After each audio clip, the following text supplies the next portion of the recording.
নমস্কার বন্ধুরা, চলে আসলাম নতুন একটা ভিডিও নিয়ে। তো আজকে আমি বানাবো ঠেকুয়া রেসিপি।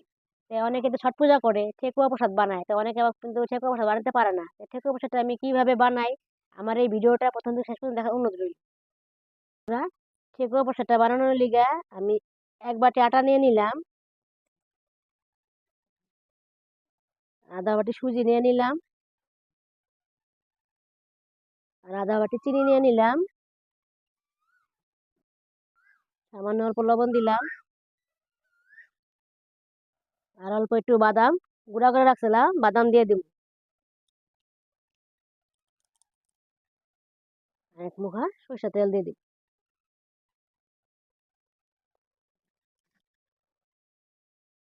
আর অল্প একটু মিঠা হস গুঁড়া করে নিছি, মিঠা হস দিয়ে দিব।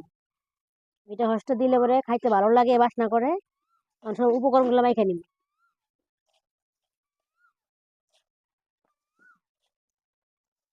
তোমরা চাইলে কাজু বাদামও গুঁড়া করে দিতে পারবা, আমি আবার এমনি বাদাম দিলাম।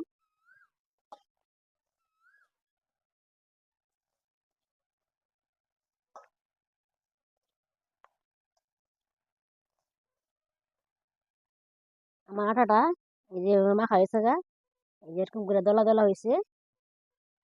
এখন আমি অল্প অল্প অল্প জল দিয়ে ছেনে দিব। অল্প অল্প জল দিয়ে ছাড়ানো, খুব একটা জল দেওয়া যাবে না।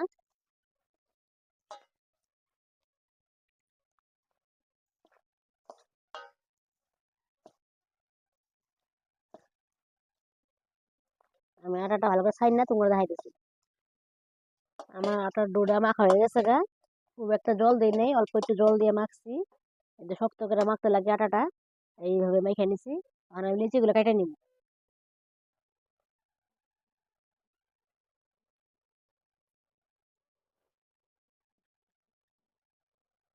লিচিগুলাকে কাইটে নিই, তারপরে তোমরা বানিয়ে দেখাইতেছি।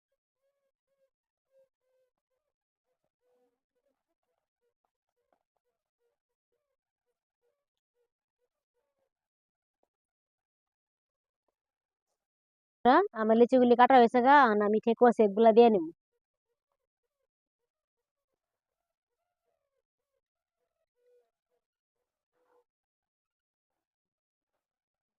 আমার কাছে তো সাদা নাই, আমি হাত দিয়ে শেপ করে বানাই নিব।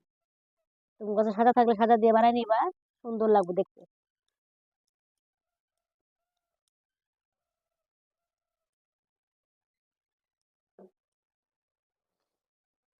কাঁটা চামচ দিয়ে শেপ দিয়ে নিব।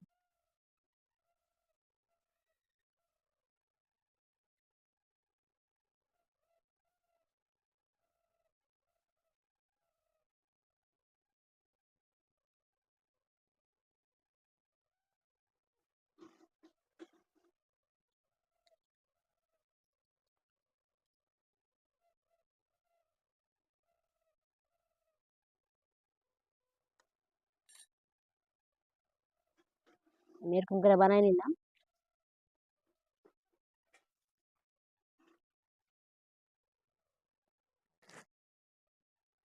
সব একটা একটা করে আমি বানাই তোমার দেখাইতেছি।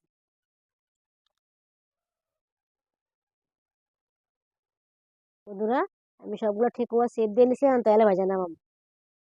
চৌকাটা ধরাইছি, কড়াইটা বসাই নিছি, এখন তেল দিয়ে নিব।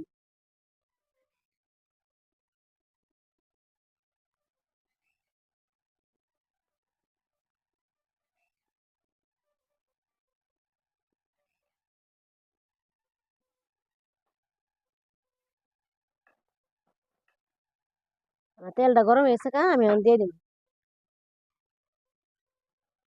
খুব একটা গরম হয় নাই, হালকা একটু গরম হয়েছে। হালকা গরম হইলেই ঠেকুয়াটা দিতে লাগে, বেশি গরম হইলে মানে নিচ দিয়ে লেগে যায়।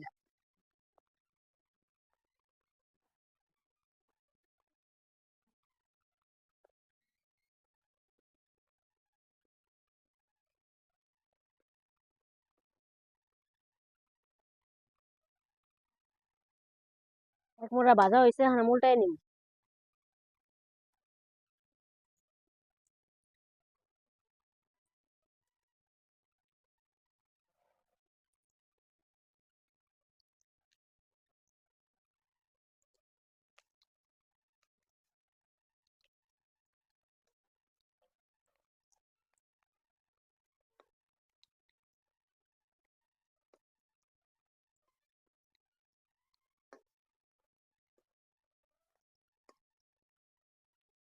বন্ধুরা, আমার এই যে ঠেকুয়াটা ভাজা হয়েছে গা, লাল লাল করে ভাজছি, আর আমি নামাই নিব।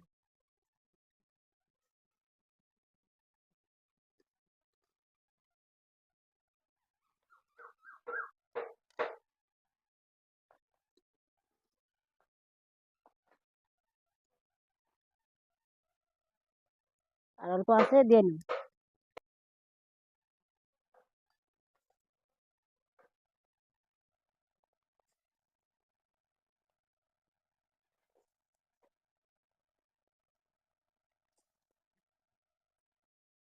এক মোড়া ভাজা হয়েছে গা, উল্টাই নিব।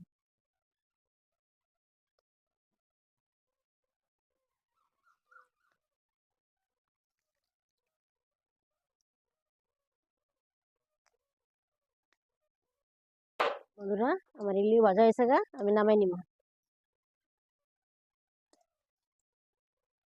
ঠেকুয়াটা লাল লাল করে ভাজলেই ঠেকুয়াটা খাইতে ভালো লাগে।